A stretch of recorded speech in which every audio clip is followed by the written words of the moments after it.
Pushback বা push in আপনারা যেটাই বলেন এটা প্রতিনিয়ত হচ্ছে। মাঝে মাঝে দু একটা দিন হয়তো বন্ধ থাকছে, বাট চূড়ান্তভাবে পুরো প্রক্রিয়াটি বন্ধ হয়নি।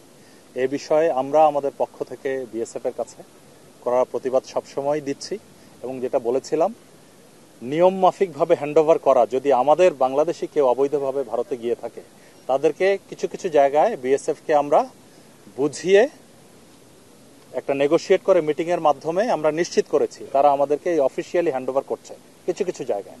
তবে সর্বক্ষেত্রে এটা সবাই ওরা শুনছে না, কিছু কিছু জায়গায় এই পুশব্যাক বা পুশিন এখনো চলছে। তো আমাদের এই বিএসএফকে বলার পাশাপাশি আমরা স্বরাষ্ট্র মন্ত্রণালয়ের মাধ্যমে আমাদের পররাষ্ট্র মন্ত্রণালয় বলেছি।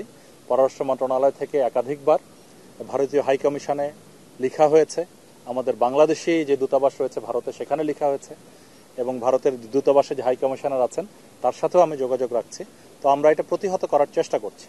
তবে বেশিরভাগ ক্ষেত্রে যারা আসছে তাদের মধ্যেই বেশিরভাগই আমাদের বিভিন্ন ধরনের বাংলাদেশি যারা বিভিন্ন সময় ওখানে গিয়েছিল।